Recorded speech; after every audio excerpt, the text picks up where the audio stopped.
Welcome to another episode of Between Two Dots, brought to you by Intention Media, where we interview guests and try to live an intentional life. On today's podcast, we are joined by Mike Morrison. Mike is the founder and president of Social Next, Canada's largest and most influential marketing event organization. Over the years, he has turned his passion for connecting people into thriving business that empowers marketing professionals across industries. At Social Next, they host premier events like Social West, Social East, Social Pacific, Social Next in Toronto and Ottawa, bringing together thousands of marketing professionals annually. These events are designed to inspire, educate, and create real opportunities for collaboration. This was, again, an awesome conversation with Mike. It was great to see his story and how he turned his turning journey into managing an events company that holds 6 massive events annually. Please welcome Mike to the podcast. Mike, thank you so much for joining us on the podcast. Where are you taking the call from? I'm actually here in St. John, New Brunswick. I have yet to visit St. John, but it's definitely on the list. It's just, even though it's in Canada, we live in a big country and it's hard to get to and sometimes pricey as well, right? So yeah, you have to look at, it's a little investment for sure. And then you have to look for seat sales. You can get some good deals and stuff like that. But I think the East Coast of Canada is it's so beautiful that to me, it's worth the extra commute. But it's pretty special here when it's not raining. Today's a beautiful day, so it's a good mood here. awesome. Yeah, in Calgary, we're in the midst of the stampede, so we're in all the chaos right now. I'll be honest, I do not miss that very much, but I'm glad that people are enjoying it very much. Yeah. Yeah, it seems to be getting over the last few years bigger and bigger. Like I think people are viewing it as more of a music festival because we got the biggest like stars coming to town, right? So It's funny, they post the attendance numbers every morning, and I can't get over that it's still growing. More and more people are moving to Calgary, so that makes sense. But at a time where some events are struggling and all that sort of stuff, like Stampede is just soaring. It's quite incredible to watch and exciting for the city. I don't I don't love Stampede, but I love what it does for the city, and I love the energy it brings and the performers and all that sort of thing. I just don't like the rodeo and the chucks, but that's a different podcast. yeah, fair enough. Uh, but you're on the East Coast. I guess that might be a great segue. Is that where you grew up? Where does your story start? Where did you grow up? Well, Uh, so starting at the first dot, I was born in Cornwall, Ontario, and moved to the East Coast when I was 5, I think, with my family, obviously, not as a solo 5-year-old. And I stayed until I did my university degree here. And then I think I moved like a week later, after graduating university. It's sort of when you grew up here at the time, it's a bit better now, but like the job market was so limited in what you could do that it felt like I didn't want to choose what I want to do just yet in a way. So I moved to Calgary because it's still a very, very common place for East Coasters to move. So I was there for 15 years, and then during the pandemic decided it would be time to try. My business was fully remote, so it's like, hey, let's go try living different places. So we did Halifax for a little bit. Now we're in St. John for a little bit, and we'll continue on our journey here in the next little bit. Great. Cornwall, Ontario. I Yeah, don't think I've heard of it. I What's think kind it's of very small. I was living in a town called Moose Creek that didn't have a hospital.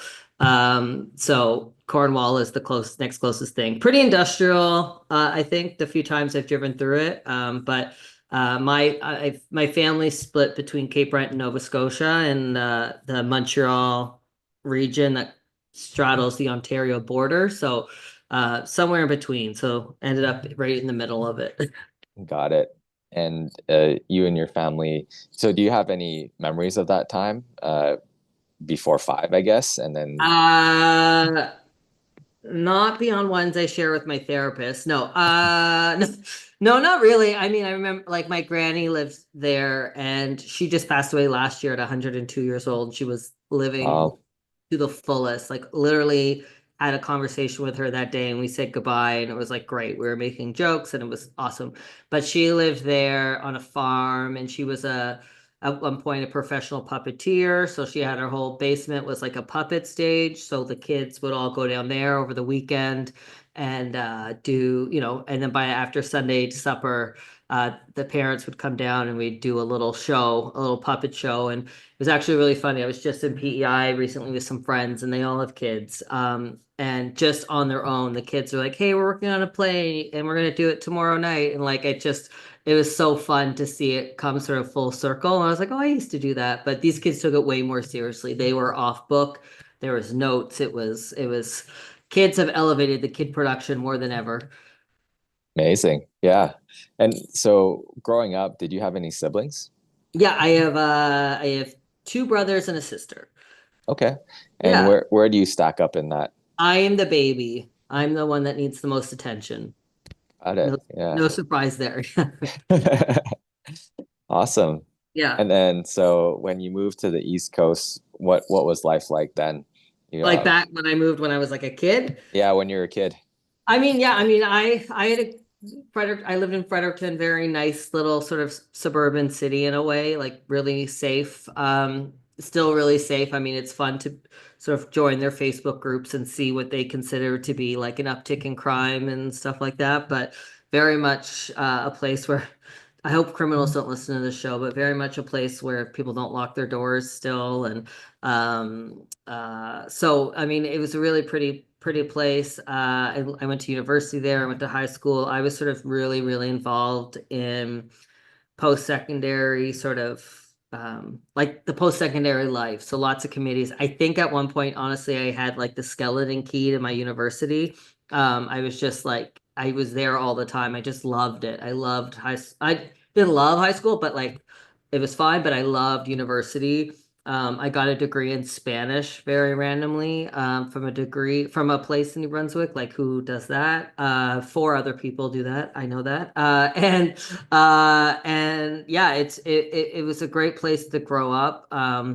And it's a great place, I think, for for families and things like that. But I wouldn't.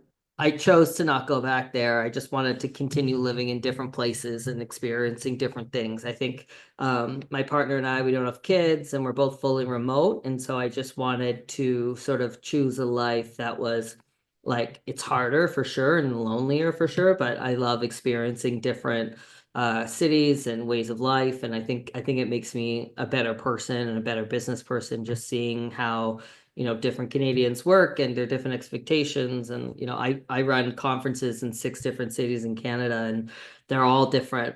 How people engage with each other, how people work, how people like their lifestyles. And I sort of get to experience a little bit of all of it, so it's really, really exciting in that sense. Awesome. Um, what what kind of what kind of student were you then growing up? Oh, public school, like high school, stuff like that. Like I think very average, like 72, 73 average, like nothing really special. Like a theater kid for sure, outgoing for sure. Uh, I did win student of the year in my grade 12 year, so that was exciting. But I think in the university, I think I thrived in terms of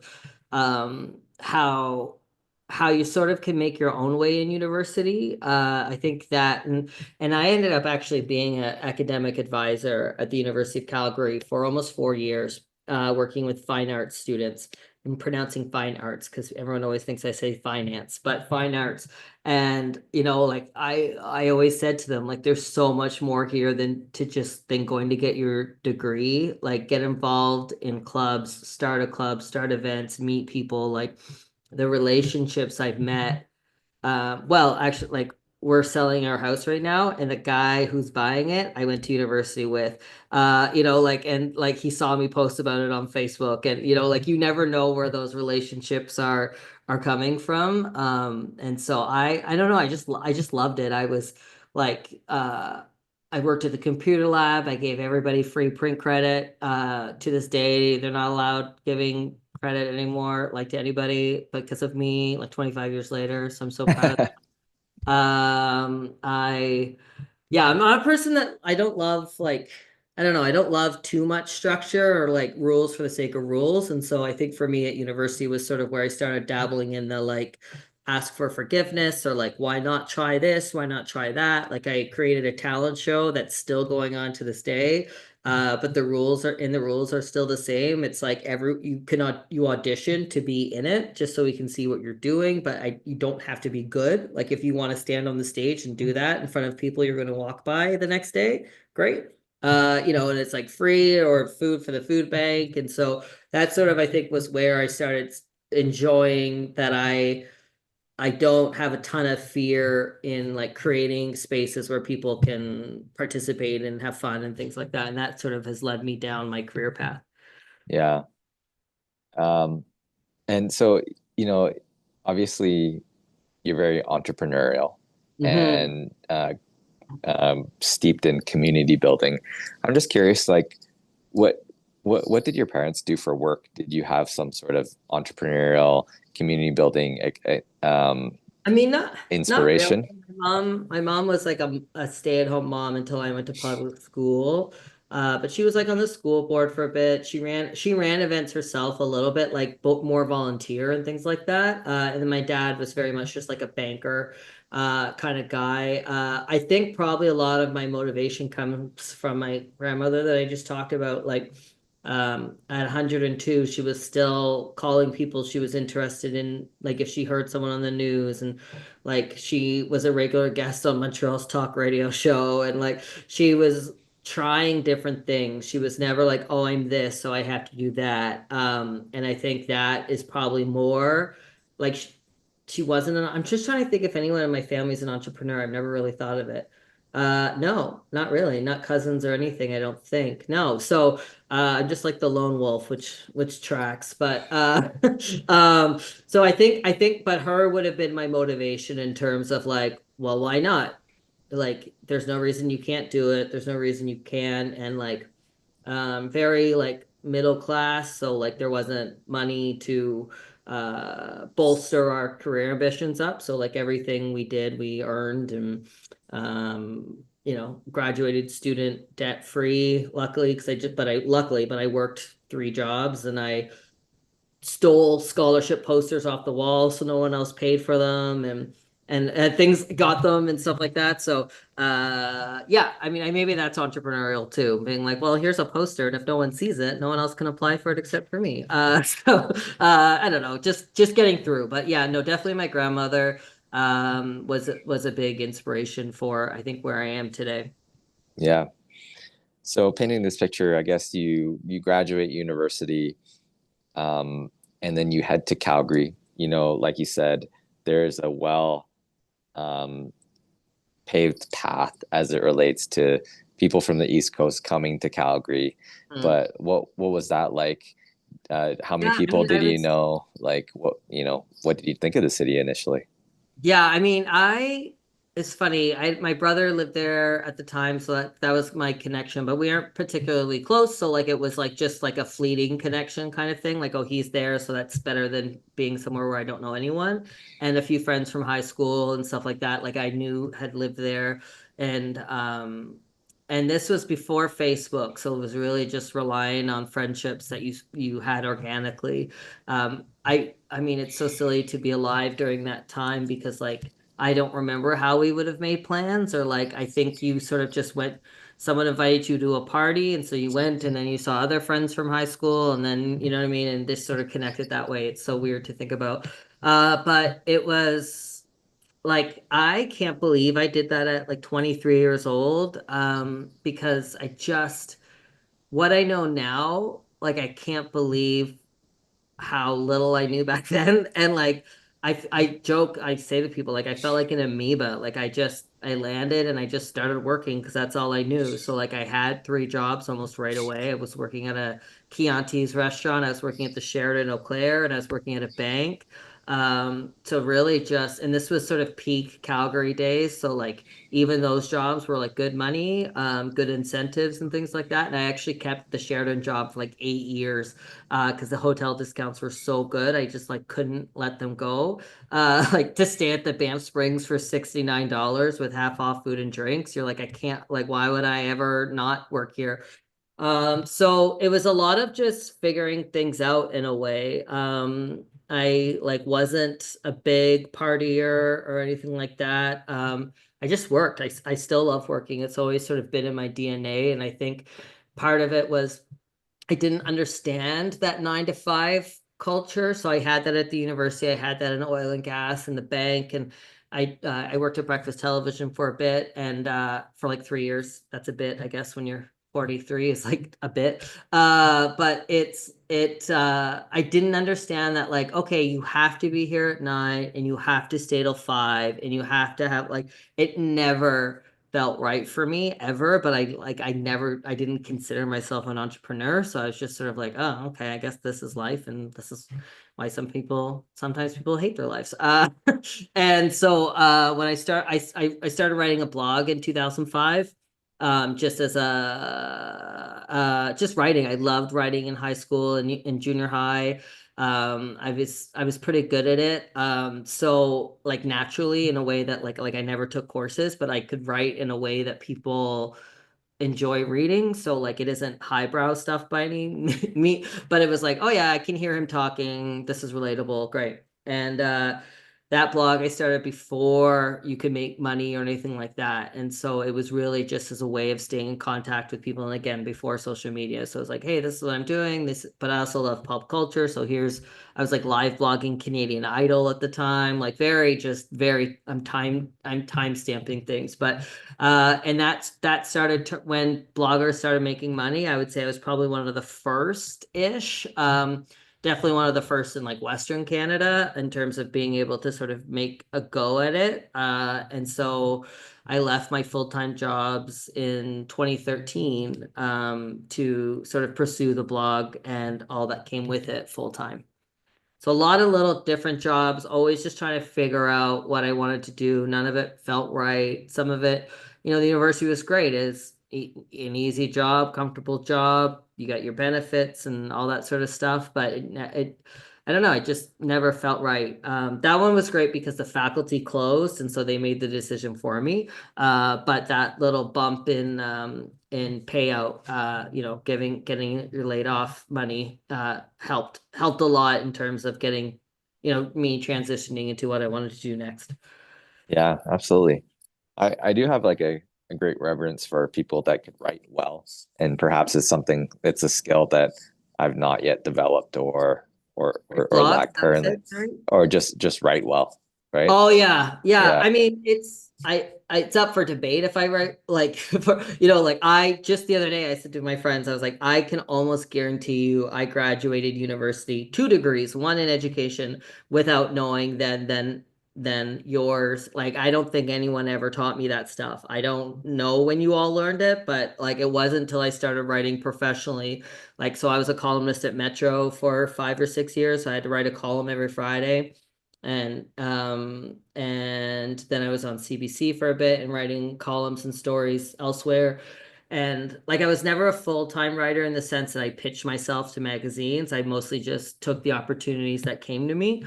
But it wasn't until then that I started people being like, can you please learn how to spell correctly? Like you're so good at writing. Or like, can you please proofread? I'm like, no, I'll never once. Like I just type and post. I'm not looking at anything. So but I think I don't know. There's something about me where I just feel like sounds silly, but like the everyman. Like I don't think anything I'm doing is particularly special. I think I'm a very regular person, but I think a lot of content and a lot of opportunities in life are aimed at someone more special. And so that leaves out a lot of people. And I think I'm in those lot of people. So I've just always sort of done what like my newspaper column in Metro was. It was so hard, but it was like I think it was 600 words. It had to be a different topic every week, and I had to write enough about Calgary, and I had to write enough about that I would be introducing the subject to this person reading it on the C train. I would have to argue my point, bring up another point, and finish why I was right. Like, like, so like that's a lot to do in 600 words. So in a way, I mean, I say too that like opinion columnists, like I mean, I'm really drifting in conversation now, but it made me really angry by the time I was done writing it because I was just forced to look for a problem every week, Mm, look at something that someone was enjoying and think about why I didn't enjoy it, or things like that. And so that was it was pretty grueling by the end of it. But I had a great editor there. I got in trouble all the time, and he always defended me, and it was great. It was such a great experience. yeah. I mean, that is a lot of work as you described, and Yeah. kind of emotionally taxing at times as well. And And I this think it was paid like 150 a week. So it like wasn't worth it wasn't like worth the emotional stress. Except I mean that to me was always I had somehow ended up between working at breakfast television and the columnist in CBC. Like I love as a kid, I loved media. I love television. I had every issue of Entertainment Weekly for like 15 years, like literally. I just got rid of them like 2 years ago.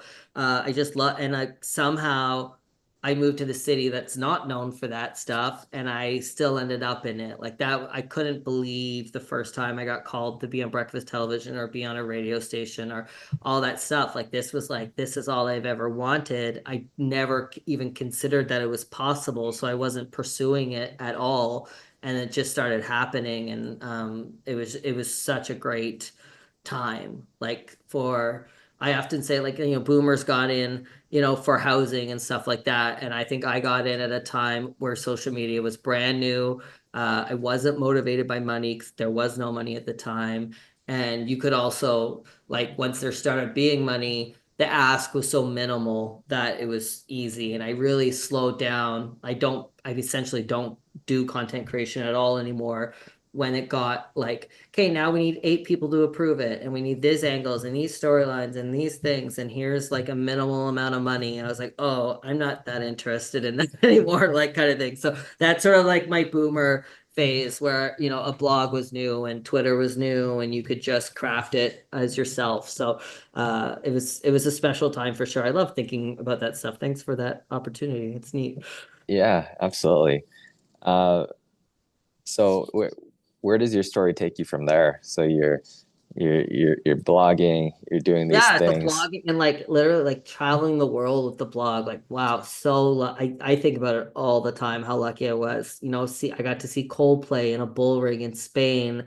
I got to go on 3 river cruises through Europe. I got to onto the set of Coronation Street, like the first Canadian media outlet to be on the set in like 15 years, and I spent the day with the cast, and like none of it was on purpose. It was all just like I honestly think just being nice and promising what and delivering what I promised. It's so simple that sometimes I discredit myself or I downplay what all the things that happened because it just seems so easy to me. And like maybe there's some white privilege, but like also I am just a short gay guy and this hair is fake and I was bald for 25 years. You know what I mean? So like I had my own things. And so for me to sort of carve out a little path was really, really special. But the blog was doing its thing. But I think for me, I remember going on my first press trip and it was all traditional media and I was the only new media like blogger, and there was definitely some tension because I was like the new guy and like people were dismissing blogs and stuff like that. And I remember thinking like, oh, I'm going to be replaced someday, just like I'm replacing these people, like to assume. And I think we love journalists and all that stuff. And I think so many of them got caught up in like, this is what I do and I'm not evolving, that when the world evolved, a lot of them didn't join. And so but I think to be a journalist now, you have to be good at social media. You have to be good at writing really quick and all that sort of stuff. Anyway, so doing that, I'm just trying to think. Oh yeah, and then so I started doing little workshops about marketing because I wanted to have a second path just in case the blog went away. And like the the columns I was writing, and the new CBC stuff, like it would be quite controversial. Like some MPs, I did a campaign for TELUS, and some MPs did a boycott of like boycott TELUS because they're paying Mike Morrison, like thing, so like and so it was big stuff. And so I think I was always aware that someday, TELUS was great and defended me and all that stuff, but like someday I'd be working with someone who wouldn't or couldn't or whatever, and then I would, be back at at step one or ground zero or whatever I was going to say there. So like I started teaching these workshops just as a way of teaching small businesses how to use social media. So like again, early days of Facebook, early days of Twitter, there wasn't Meta business suites. It was just like, here's how you boost a post. Here's how, like very basic stuff, but stuff that small business owners, they have to wear so many different hats that this piece, marketing, while very crucial, often fell by the wayside because they just didn't have time to learn something new. And it was so new, but it was also so important. So started that, and they did really, really well. And that turned into a conference in Calgary called Social West, which is now the largest marketing conference in Canada. We just finished it a few weeks ago with like 950 people.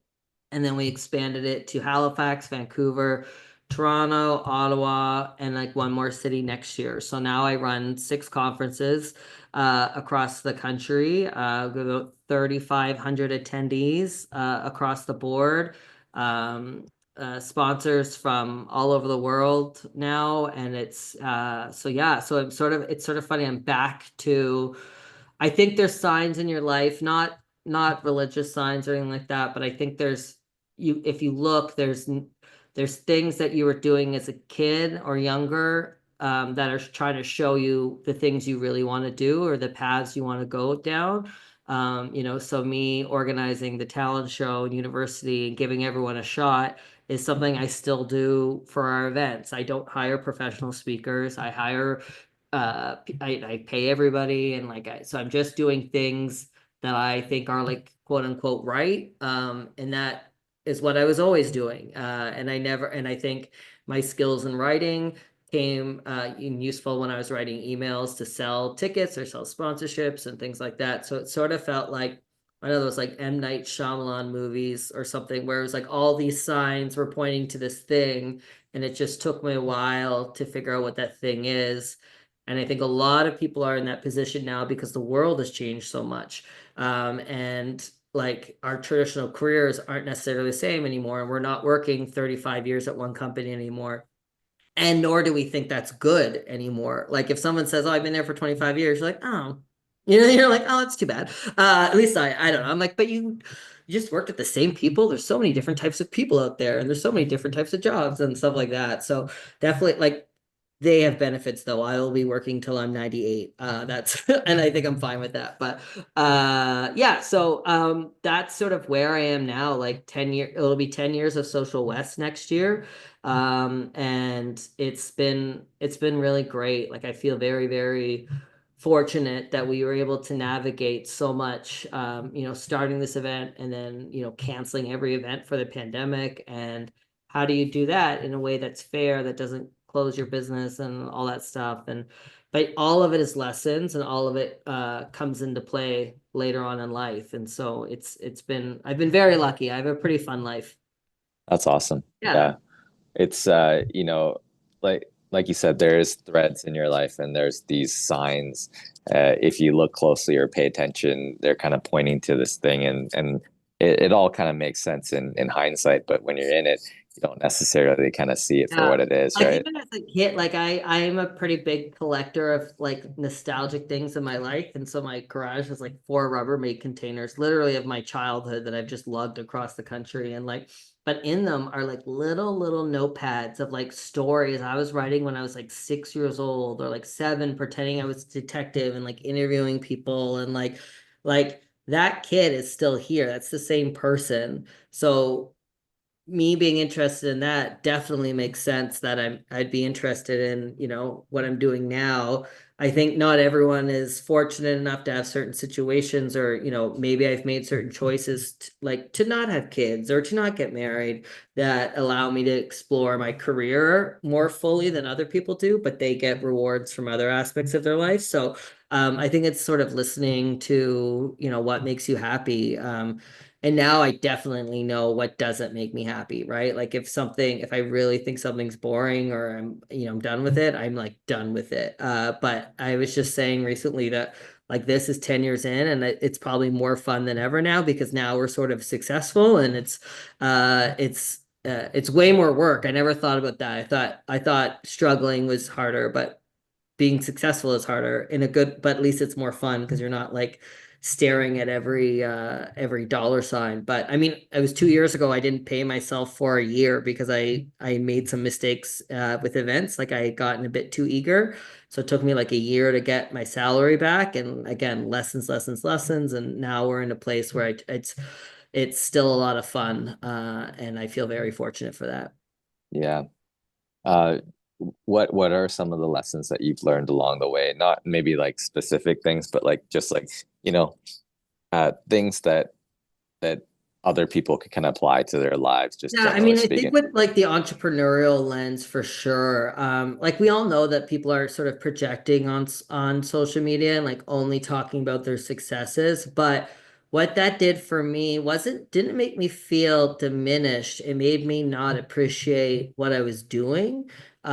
So it just was like, well, I'm not as happy as them, or I'm not as like I think things are fine, but like why aren't I mean, ironically, sometimes I'm like, why aren't people asking me to be on their podcast? Why aren't they asking me to, like I honestly don't get asked that much for like professional experiences like this. And I don't necessarily know why, except that I don't necessarily put out that energy where it's like, I need this for me. I love talking about this stuff because hopefully people hear things and change how they do things a bit. But I sort of have just kept my head down, which is so different from the blogging, social media stuff, which is much more about projection and like, here I am here and here I am here and how lucky, and where this is just like I am much more interested in just doing the work and putting my head down.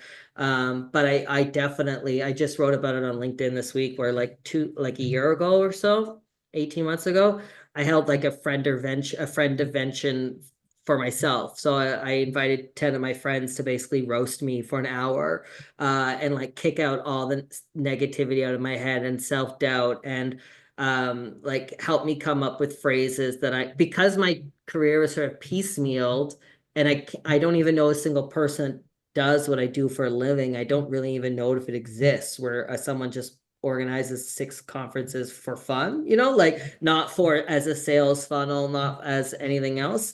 So my friends, I was like, what is my job title? How do I introduce myself? What are 3 things when like to talk about in a conversation that doesn't diminish? Because up until that point, I'd be like, oh yeah, I run like the biggest conference in Canada for marketers, but like whatever. Like literally that's how I would sell it. And I couldn't. And that honestly changed so much for me.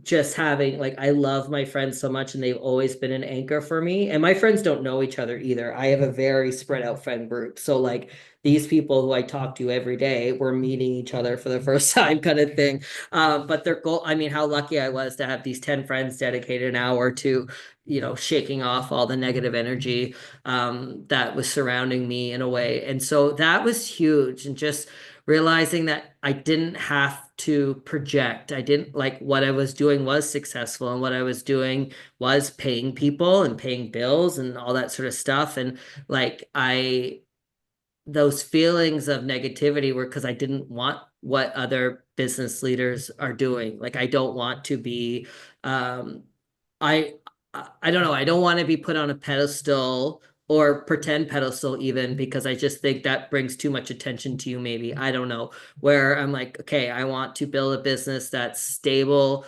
that people want to be a part of. Even at my events used to be like Mike Morrison's conferences, and now like I barely talk at them. I say good morning, I say good night. Like it's not about me at all. And I think that's in terms of longevity. I think that's really important. I can't lie from the life of me. So like if we're saying, hey, we're 75% sold out, which is a very common sales tactic, even when you're not, like I can guarantee you if I say that, ask me and I'm within like 5% kind of thing. Like I just can't fathom people thinking they're coming to a super full event and it's empty, or promising sponsors XYZ and they don't get it kind of thing. Like, so I mean, people want data, people want proof. I'm like, great, here you go, here you go. Okay, you're still not convinced. Come to the conference, see it for yourself. Like I'd rather you come back next year than you be disappointed with this year. And all, like we had 100% sponsor retention last year. So that sort of truth and, without over promising, I think is something that has really helped our company, even in the bad times. And like there were lots, even with the pandemic, we offered everybody full refunds, even though that would have completely wiped out our business. But the idea was like, we're gambling. We're going to hope that enough people don't take it. Like, we're going to bank on my community skills. And like 15% said, we'll take the money. 85% said, keep it, do your virtual conferences. And that saved us. But that was years of collateral, years of relationships, years of well, Mike puts on good events, so his virtual events are probably going to be really good too. And like the first one was like 2 weeks after sort of March 13th pandemic, and we had like 800 people at it. And it Amazing. was like crisis in a pandemic, and it was just 800 people being like, I don't know what to do. Do you know what to do? No, great. But like at least those 800 people knew that nobody knew what to do, and that was really fun. So there's a mix of, you have to be confident. You have to sound confident. I honestly use AI to sound more confident sometimes in an email than I am. I just organically cannot write like in an overconfident way. But then I never want to be perceived as like arrogant or full of myself. Because I'm not, but also I don't think that's good business. There's lots of business that are run by confident, egotistical, for the most part, men, and that's fine. I have no interest in doing that because I just want to make enough money to pay people, to pay my bills, and enjoy this life that I've created, where I can be sitting outside 5 minutes before this phone call and, enjoying the sun and then coming back in. So I make certain sacrifices for some things so I can enjoy other things that maybe are different priorities than other people in their life. This episode is brought to you by Bloom Benefits Group. Bloom Benefits is disrupting employee benefits by rethinking the status quo. They provide exceptional customer service while saving you money. Bloom offers group benefits and retirement products, health and wellness accounts, executive benefits, life insurance, and disability and critical illness. Available to companies across Canada, Bloom helps clients save money without interrupting current plans. Check them out at bluebenefits.ca. Young professionals, families, and entrepreneurs. What makes Zelos Investment Counsel different? Our independence, client focus, and access. Zelos Investment Counsel is independent from banks and brokerages, which ensures clients' best interests are served without corporate conflicts. We are fiduciary portfolio managers with a duty to clients that doesn't exist in the brokerage model. At Zelos Investment Counsel, we exist to care for our clients, and every day we strive to help our clients reach their goals. We provide our clients with access to institutional investment managers and sector specialists through our proprietary investment structure.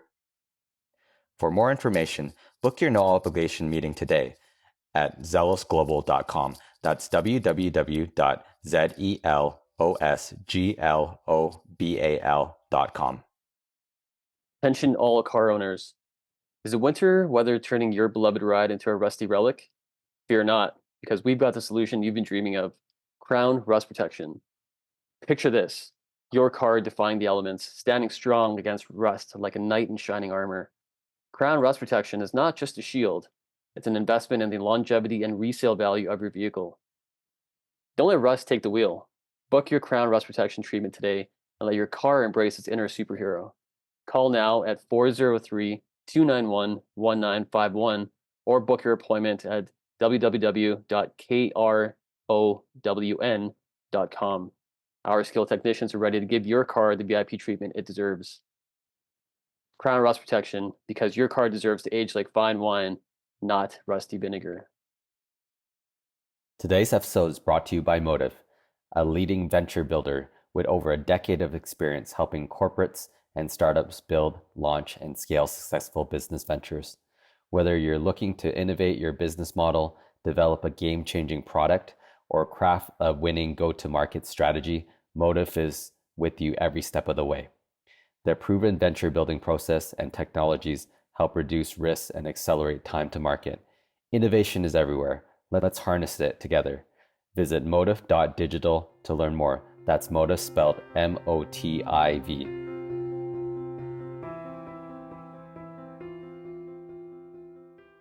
Congratulations on your success. I mean, it's amazing that you know the conferences and the business has gotten to the size that it has. Thank you.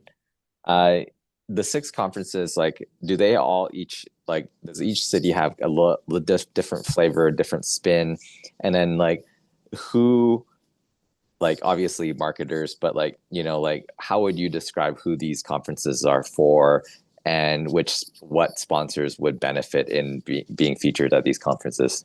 Yeah, so they're all generally the same. We don't necessarily theme, and we don't do like beginner advanced, because everyone has a different interpretation of what that is. So even if we were like, hey, this is about SEO, I would worry that people who maybe don't know what SEO is don't come and not realizing the relevancy. So I try not to theme it too much. We themed the virtual conferences just with different names, just because we had 6 of them and we wanted people to know that this was now the next event.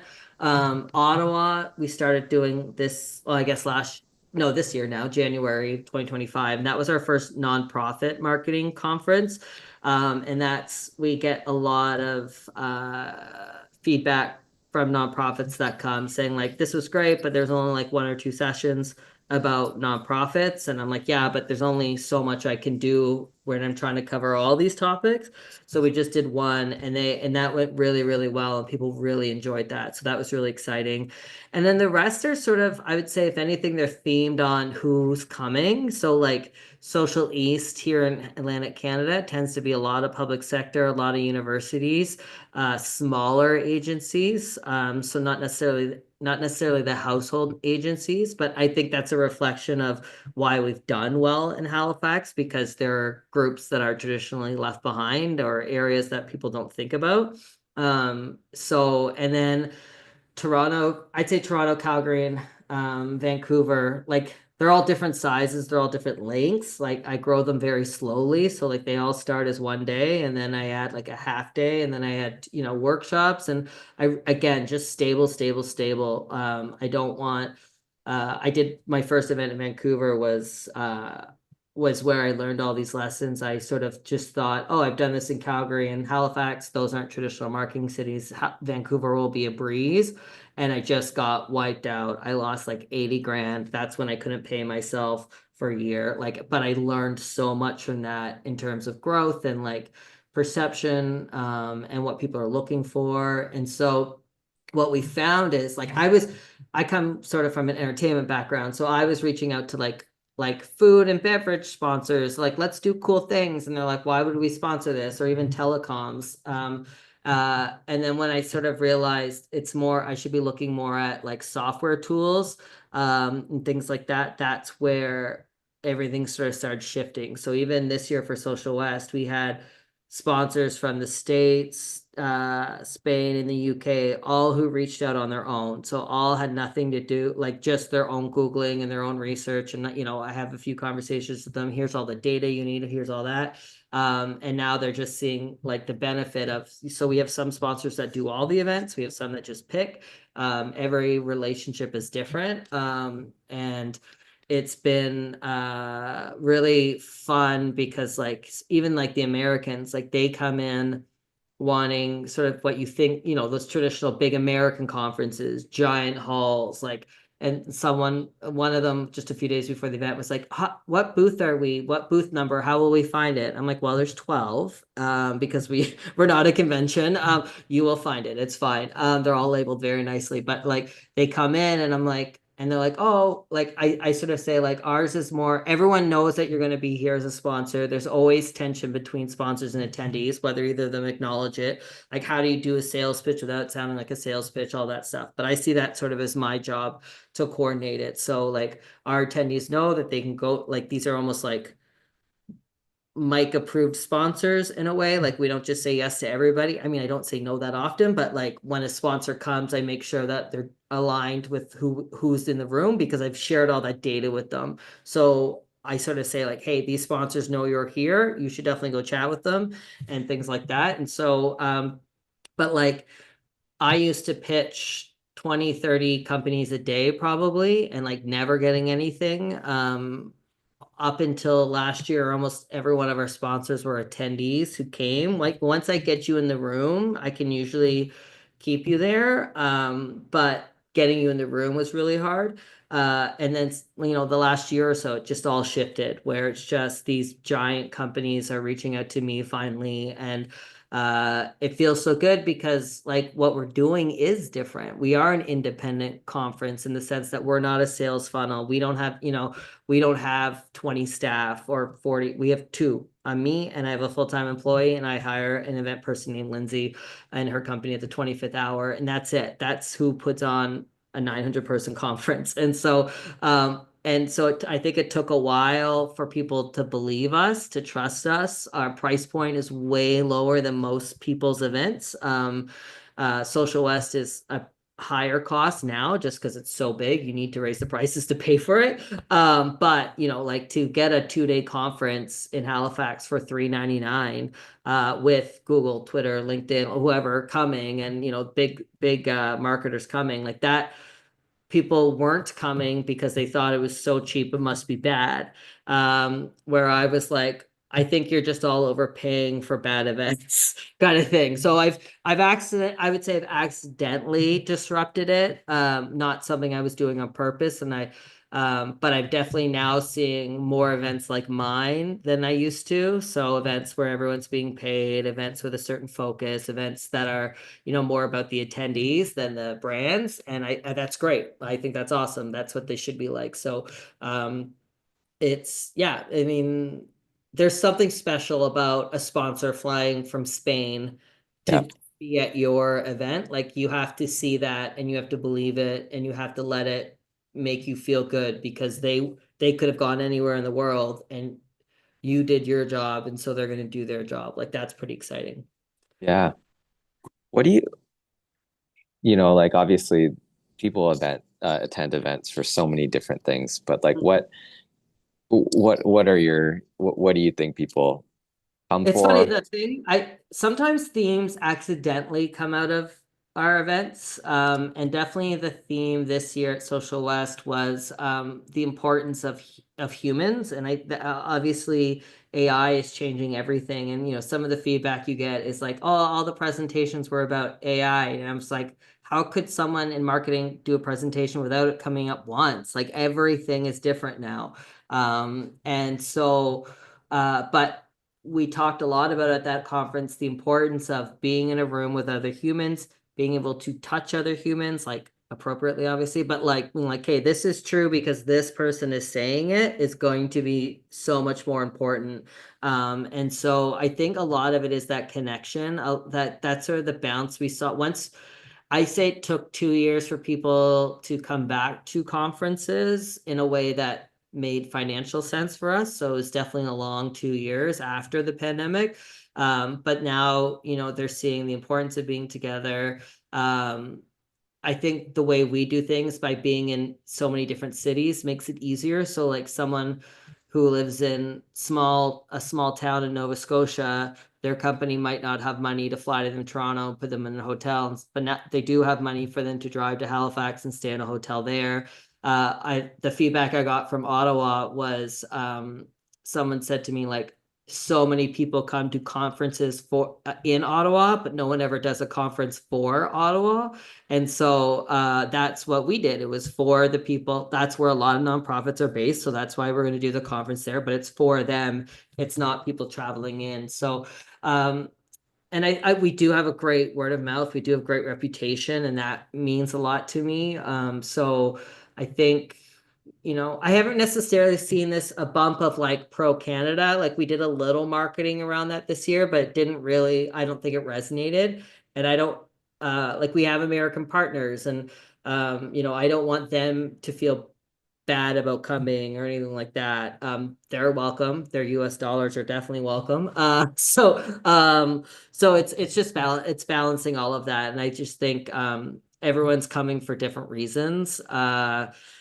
We're about 90% professional development. So a lot of people's companies are selling, are buying them tickets. And so that's a different hurdle because you have to convince the boss. And, I think there's different strategies to making sure the boss feels like that's worth their time, but also that the attendee feels like that it was worth their time. So it's all these little factors I'm always trying to consider and think about. But again, I love it. It's fun to think about. It's like playing Survivor with 900 people. Like it's so great. Yeah, absolutely. I remember fun fact, I guess, like when I went to University of Calgary, my original concentration was marketing. And then Oh yeah. I switched it to finance and risk and insurance management just because I at the time felt like it was like a soft skill versus like something like, but it is so the more I learn, the older I get, it's like it's crucial to any type of Everything is marketing. business. Yeah, Everything. yeah, Everything. And that's even like I'd say sometimes our sponsors are like, oh, your attendees are too broad in their industries because we get I think Social West, because we have them fill out what industry, and I think there's like 35 different answers, something like that. And it's because everyone needs it. The general public does not understand it. I think Terry O'Reilly is often one of our big speakers, and he has a great podcast on CBC called Under the Influence. And basically, it's to show the regular person that you're under the influence of marketing at all times. And it's anyone that enjoys marketing or thinks they might like business, like that's my go-to podcast because it's all historical. It's not like, and then what if it's like this happened, then this happened, then this happened. You're like, oh, okay, great. And so yeah, and I have a degree in Spanish. I think once I realized that I like marketing and that I like business and that once I got over the like, but I'm not a marketer, I'm not a business, like there is definitely like when I started these events, I spoke at them as like a marketer. I wouldn't consider myself a marketer anymore. I just don't have time. Like, and I don't always understand what our speakers are sending us as pitches. Like, I have to now forward them to other people. I'm like, hey, is this a thing? Because it's changed so much. Like, it's changed so much. And two things I want to say. If university students listen, everyone should get a minor in something. That's like a rule. You should just learn something else. That might be the thing you end up going down. But also like definitely like I think there should be business classes in high school. There should be media literacy. There should be business literacy. I I have 3 accountants right now, and I'm like, when they talk to me, like they know I have AI, and I'm like, right, this is a grade 3. Like everything they say goes in one ear out the other. I don't understand what they're saying at all, but there's a part of your business at some point where you have to be like, okay, I'm calling it. I will never know what this is. Someone else has to do it, and that's what I do.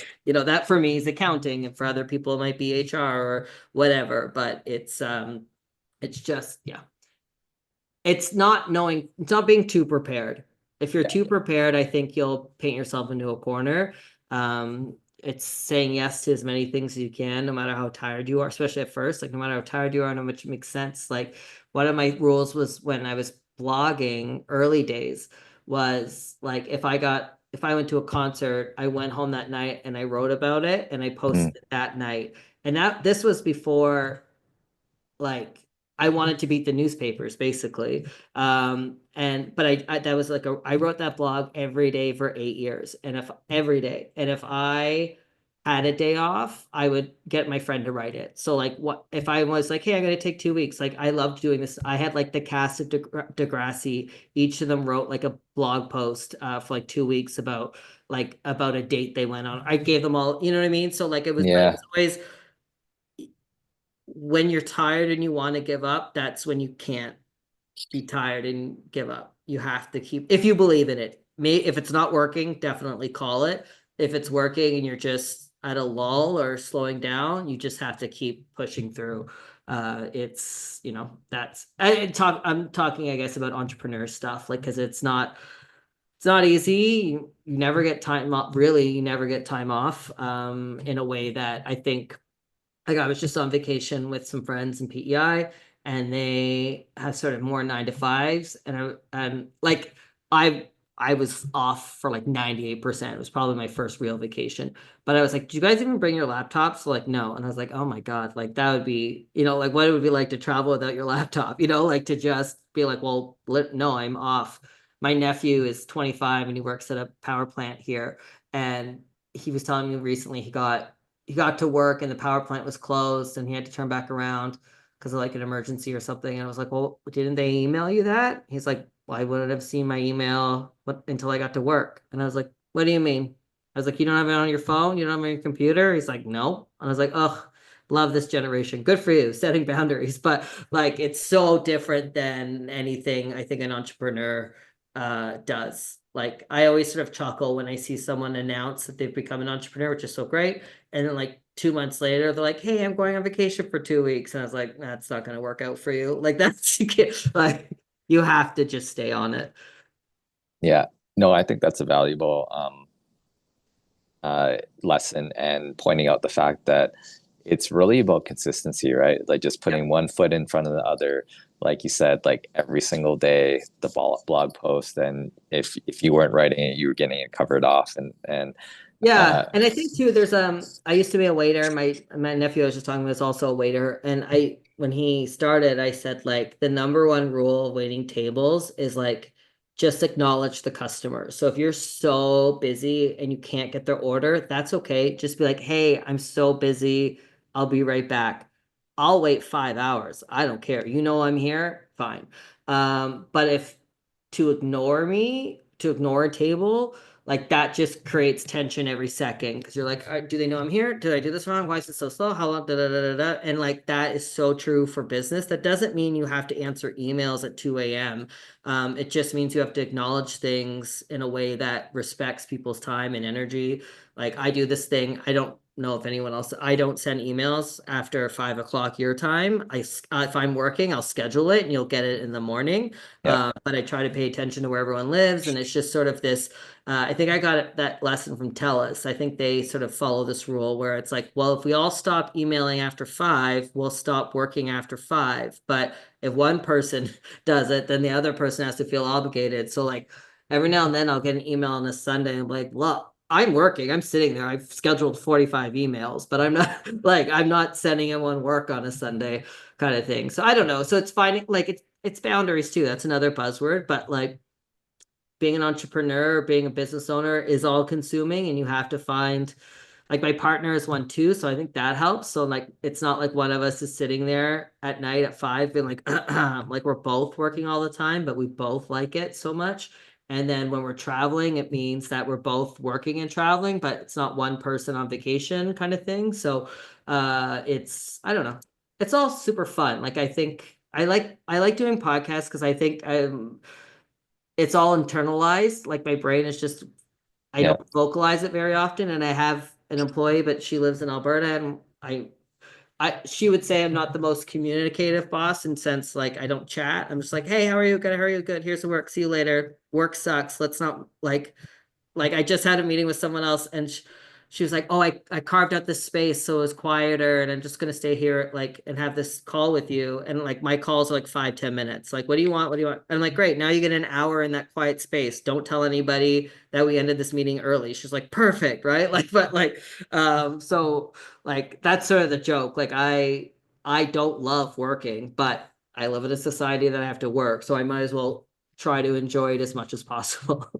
yeah, 100%. I mean, you spend even if you're not an entrepreneur, you spend a material amount of time working, so you might as well enjoy what you do, right? Yeah, and I love Reddit and I'm in this group called Anti-Work and like that also helps me realize how lucky I am. And like everyone is in different situations. So like people listening to this are probably could say, yeah, well, but what they're saying is valid. Their situation is totally different than mine. Everyone is coming to things with different with different aspects, things like that. I don't have kids, so I can do this. I don't have that, so I can do that. But like hearing like I'd say for me, what drives me crazy is when someone's just at sort of a regular job and they're too afraid to leave to just go find another regular job that they might like more. That's the stuff that like I fully know that lots of people can't just quit and do other things. That is the shitty thing about capitalism, I guess. But it's to be miserable when you can change it, if you can change it, that's where I sort of get really angsty. And like my friends will be like, sometimes, like if they're like, yeah, I'm not so happy, like I start sending them job posts right away. And they're like, Mhm. whoa, like chill it. I'm like, no, but you should get out now. Like, let's get you out now. Like, let's find you opportunities. And like, I love connecting people and things like that. So I think if you have a chance and any percentage to be happier at work because we work so much, then you should try to figure out how to do that. I had a podcast for a while, like 2 or 3 years. I actually stopped it because of the pandemic, because it was about quitting your job. So I interviewed entrepreneurs about the day they decided to quit their job. Like I wanted to walk me through that day.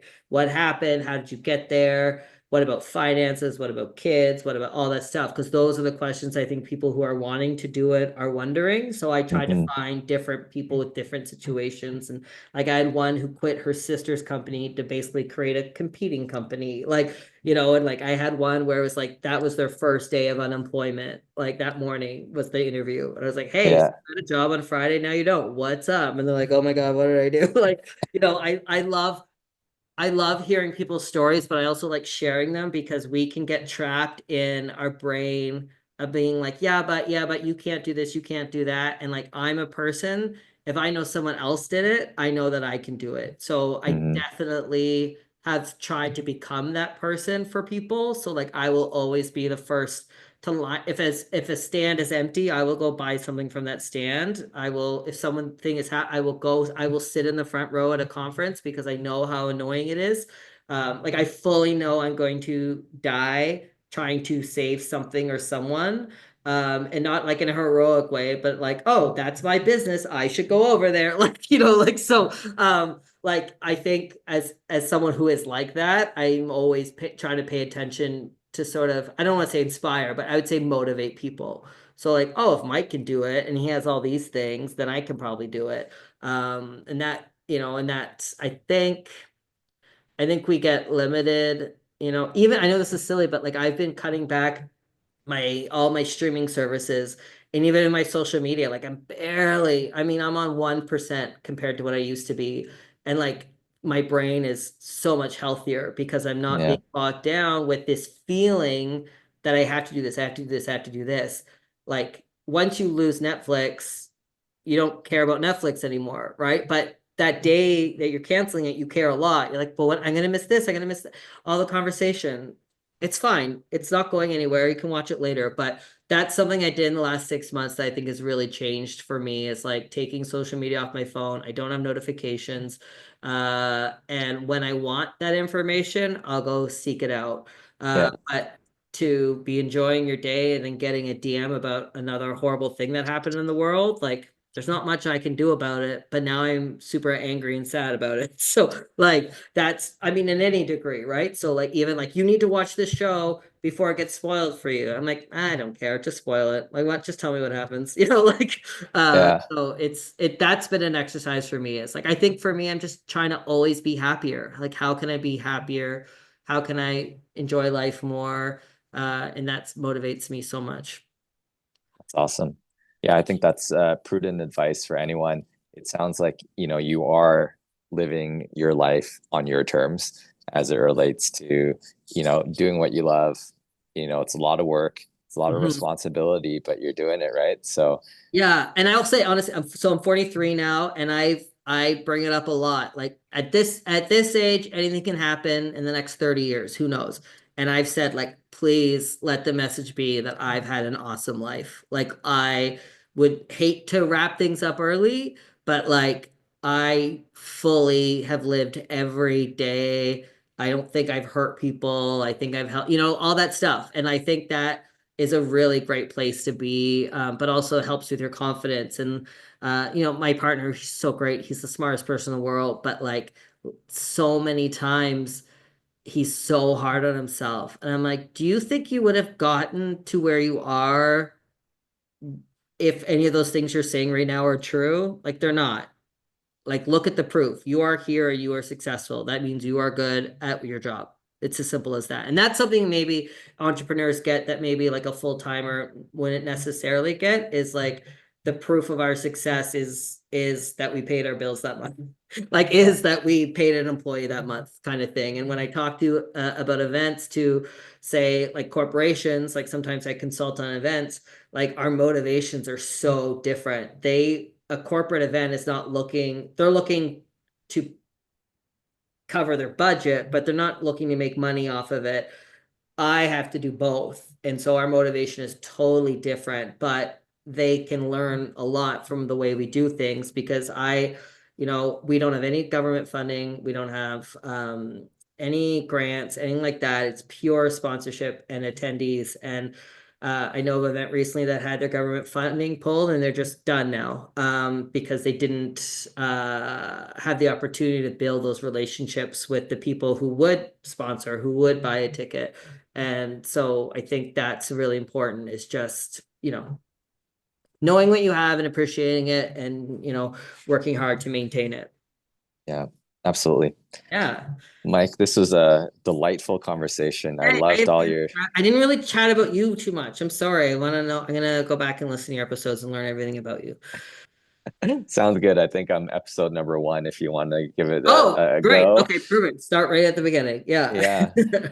But I wanted to turn the floor over to you and just, let our listeners know how to get connected with you, how to get connected with the events, anything else that you're passionate about that I want to promote. The floor is yours. Yeah, well, I love my dog Boogie and my cat Mindy. I would like to promote them. So socialnextevents.ca has all our events, but we also have an online community. We do free webinars every Wednesday. We have a newsletter with 10,000 subscribers, and we have a blog. And so my whole thing is like, yes, please come to our events, but if you can't or whatever, we also have all these other opportunities for you to learn about marketing, to learn about business, to meet different people in your communities and other communities. And so if you're feeling alone, or you're feeling like you have information to share, or you just want to be around people that are like-minded, like definitely check out Social Next, and we would love to have you. Amazing. Thank you so much, Mike. Really appreciate this conversation. Right, yeah. Thanks so much. Thank you again for joining us for another episode of Between Two Dots by Intention Media. This podcast is co-hosted by myself, Gilbert and Hafiz Mita. If you enjoyed this podcast, please rate and review wherever you listen.